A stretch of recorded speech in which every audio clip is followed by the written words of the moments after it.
Football is without a doubt the biggest sport in the world, and as the biggest sport in the world, it only makes sense that in each corner of the globe you have many different football leagues and many different football teams. But among them, there are the top 5 leagues. These leagues are ranked using UEFA's league coefficient rankings, which mathematically uses a point system based on each team's performance on given tournaments to rank them based on their competitiveness and dominance. And the ranking goes like this: England's Premier League at number 1, Spain's La Liga at number 2, Italy's Serie A at number 3, Bundesliga at 4, and lastly, Liga 1 at number 5. Now, of course, there are other rankings, with England and Spain usually remaining on top, while the bottom 3 kind of shuffle around. But the major consensus is that Bundesliga and Liga 1 are at the bottom of the top 5. I'm sure many of you already know this. However, if you've been around the football community long enough, you'll have definitely heard the word Farmers League. It's a term you see people throwing around, usually to banter or troll all the time, directed especially at the Bundesliga and Liga 1. They're basically saying what you think they're saying, that those leagues are played by farmers and their trophies are quote-unquote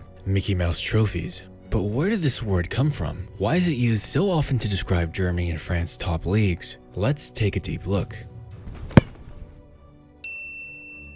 What comes to your mind when you think about the Bundesliga? I'm willing to bet it's either Bayern, Robert Lewandowski, or Erling Haaland. Well, what about Liga 1? I'm also willing to bet you thought of PSG, Mbappe, Messi, or Neymar. I'd go as far to say that they're essentially the face of their respective leagues. In fact, Bayern and PSG just a few days ago already celebrated the fact that they've won their respective league titles. Shocker, I know. But the Premier League and Serie A? It's definitely a close race. In England, Man City and Liverpool are neck to neck fighting for the league title, and it's pretty crazy right now. In Italy, AC Milan are on top of the league, but just barely. In a month, the top 4 can look very different and no one can say for sure what will happen. Heck, even in Spain, although Real Madrid have been insane lately, Atletico has a very real chance of missing the Champions League next season, while 3 clubs are basically fighting for second place alone. That's much more exciting, isn't it? But who knows really? You've literally got to keep a close eye on it, or else you'll be quite surprised. And there's no better way to keep track of your favorite leagues, teams, and even players than with today's sponsor, FOTMob. FOTMob is an all-in-one app designed for football fans like you. With FOTMob, you can see all the live scores, stats, and news headlines to keep you up to date with the football world and everything in it. FOTMob lets you personalize news and notifications to make it easy to follow your favorite teams and players. Their lightning-fast match updates make it so that you never miss a goal. Like, did you see that insane Real Madrid and Man City match? You can even break down all the small details and statistics to look at how certain players performed and every single development during the match as it happens. And it's not just for the top leagues. Their best feature, in my opinion, is following your favorite players to see their stats, performances, and updates on any goals, assists, or news about them. It even gives you a breakdown of goals scored by headers, left or right foot, penalties, and much more. By the way, I just want to say I bet Liverpool and AC Milan will win their league titles. So make sure you click the link in the description to download FOTMob today and never miss out on your favorite leagues, clubs, or players again.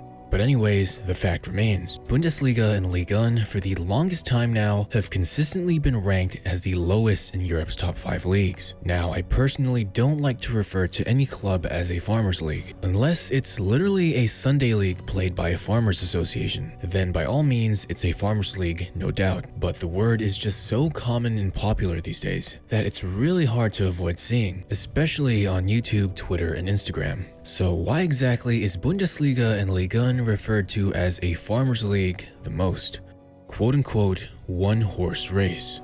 Basically, this means that every year it's usually the same club that is overwhelmingly better than everyone else in the league, that it's almost a guarantee that they dominate the competition. It's either they 1. Win most if not all their domestic titles in a season, 2. Have such a high gap in league standings that they celebrate their league titles many weeks in advance, or 3. Have an overwhelming amount of financial resources compared to their rivals.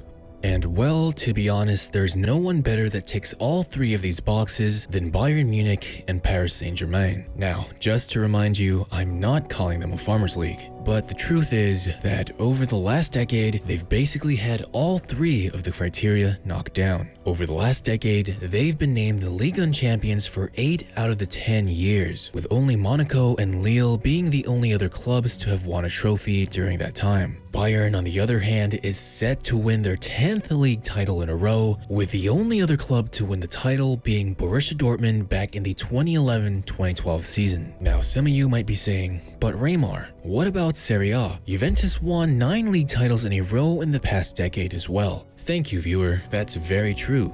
They did. However, the difference was that Juventus didn't nearly have as many double-digit point leads ahead of whoever was second in Serie A standings. So in English, they haven't been nearly as dominant as the other 2 clubs in their domestic leagues. PSG and Bayern usually win the league by an average of double-digit points, while the runner-ups in Serie A put up much more of a fight. So that only means Serie A has at least a few more contenders. Still, I know some of you refuse to believe it, so I'm gonna have to do the math and show you the numbers and facts. Over the last decade, PSG has had a margin of victory over runner-ups by an average of 14.25 points, which is actually pretty crazy. In fact, they have the record for the largest single-season margin of victory among Europe's top 5 leagues when they beat runner-ups Lyon by a total of 31 points in the 2015-2016 season. They absolutely destroyed everyone in Ligue 1 that year. Now for Bayern, who's been completely owning Bundesliga for the past decade and on their way to win their 10th consecutive league title, has had a margin of victory over runner-ups by an average of 14.3 points, which is even higher than that of PSG's dominance over Ligue 1. And in the 2012-2013 season, Bayern finished the league with a 25-point margin over Borussia Dortmund.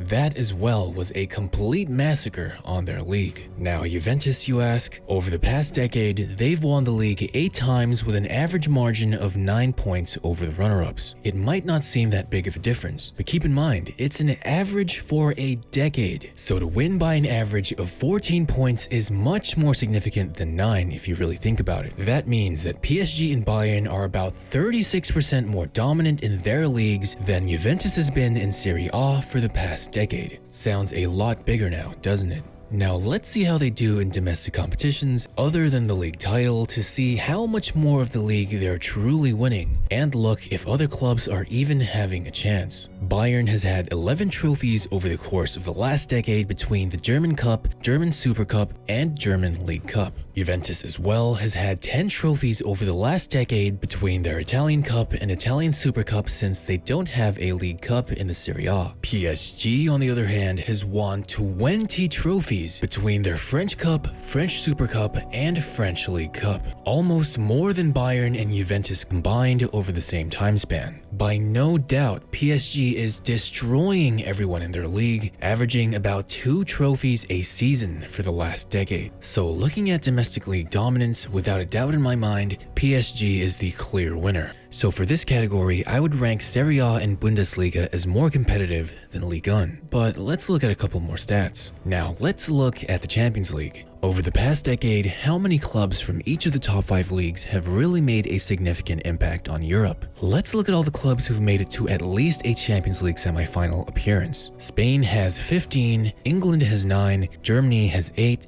France has 4, and Italy has 3. And if we're gonna break it down by how many different clubs have made an appearance, Spain has had 4 different clubs, England as well has had 4, Germany has had 3, France has had 3, and Italy has had 2. So looking at this, it's not really that big of a difference. Obviously, Spain and England are on top as usual, while the bottom 3 really is interchangeable with not that big of a difference. Bayern is pushing Bundesliga's appearance numbers up because they consistently make it to the final stages of the Champions League. But even without them, the bottom 3 remain relatively the same. So all in all, really, it's pretty easy to see why UEFA's ranking of the top 5 leagues is indeed accurate. In fact, they have a bunch more stats and factors included that I don't have the mathematical ability to calculate. Serie A really is ranked 3rd, while Bundesliga is ranked 4th, and Ligue 1 is ranked 5th in competitiveness. However, despite the title and the potentially clickbait thumbnail of this video, I just want to say you can't really call any of these leagues a farmers league. league. Again, unless it's a league literally played by your local Sunday market farmers, it's not a farmers league. Sure, they're not nearly as competitive as a Premier League or La Liga. Calling any of them a farmers league is honestly quite disrespectful and immature. We all knew who the least competitive leagues were in the top 5, and it's been like that for a very long time now. The football community as it is already toxic enough, so I just wanted to respectfully lay down some facts and ask all of you to try and make it a better and more positive place. I know this video isn't what I usually make, but considering Bayern and PSG have basically been crowned league champions, I just thought it was the perfect time for me to talk about it. But that's all from me, guys. Leave a like if you enjoyed, because it took quite a while to do all the math and look at all the stats. So any support to the algorithm really means a lot. Let me know what you think and what other topics I should make a video on the comments section below. And subscribe and turn on the notification bell for more videos like this every week. Thank you all for the support, and I'll see you in the next one.